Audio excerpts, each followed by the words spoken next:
Greetings, everyone. I'm Mar. Once again, this is my opinion. Now we're on Season 2, Episode 2, Father Knows Least. And as the title implies, Ray is at the center of this plot as he is in a lot of these episodes, and it involves the children.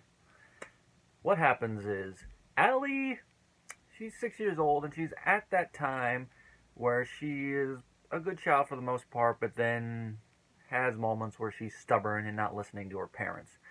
Mostly this is with Debra, the parent she's around most of the time, and as we come into the scene, we see that she's not wanting to put her toys away, not wanting to get ready for dinner, and blatantly ignoring any orders Debra has given her.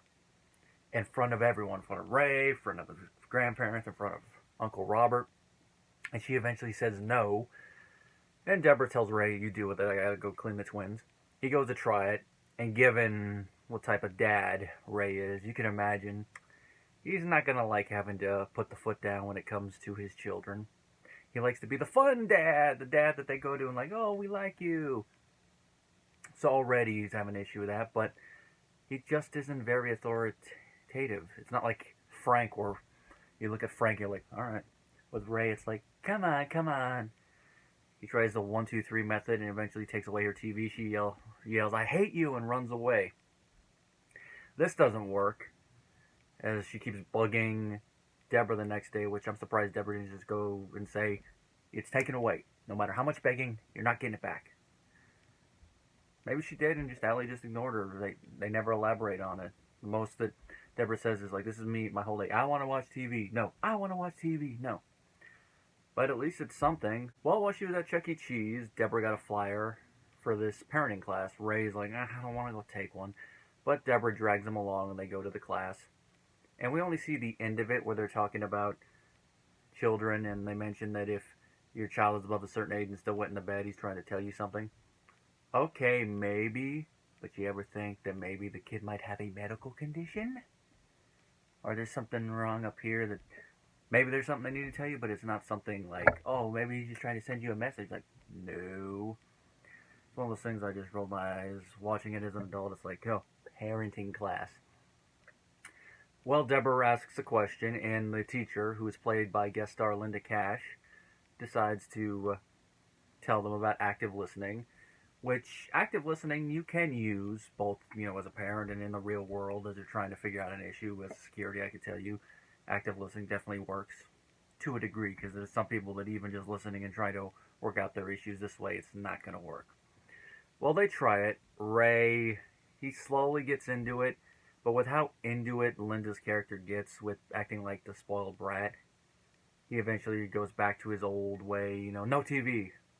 And because of this, Ray and Debra get homework to try active listening.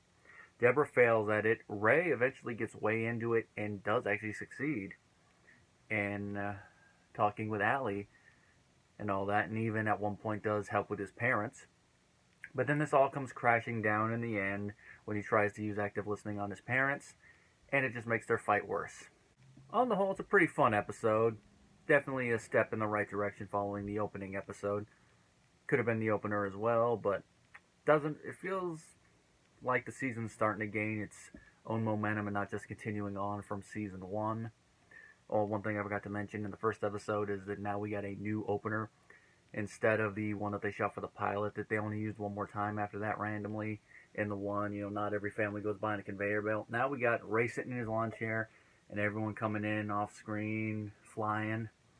And he's like, not everybody would defy gravity for you. Then Robert walks in front of him going, everybody loves Raymond. And Ray's like, well, you didn't. Well, obviously Robert's not going to defy gravity for Ray. I do like that the episode comments on the different parenting styles. We got the old school one where you take something away from the kid, ground them, and then you got the new one where you try to work out the problem. I personally don't feel that you could do predominantly one or the other. You got to try and mix of them, and it's also going to depend on the parent's temperament in the child. Sometimes, just taking some away, grounding them will work more, and then other times trying to work out the thing and then telling them, nope, all right, you're not going to have that then, will work. You just can't take it to either extremes. I think different comedian, but George Lopez, I think made fun of both schools of thought when you take him to the extreme best in one of his specials. It's the one where he's comparing how white parents and Mexican parents discipline their kids. Listen to here, Piper. Dakota, I'm talking to your sister. Oh, I see the camera there. Like, you can see it, but you can't hear me. Blah, blah, blah, blah, blah. Here we see, of course, that Ray, he goes more with the old school, where Deborah's trying to do a little bit more of that new school, and she's failing at it, which it makes sense she would go with that way because of how we hear her parents were, where they had rules, but they explained the rules and why they were there, and she didn't go the whole thing, you're grounded. And Frank, as we find out later, didn't do the whole physical thing. It was more like the scare thing and then grounding. They're trying to get into the middle and mesh the two. Deborah's failing at it. Ray succeeds a little bit. The main issue with him is, as I mentioned earlier, he's kind of a background parent, so when he has to put the foot down, he comes across as a clown, and it doesn't help he has that nasal voice. So the kids, they love him, but I don't think they really see him as much of an authoritative threat.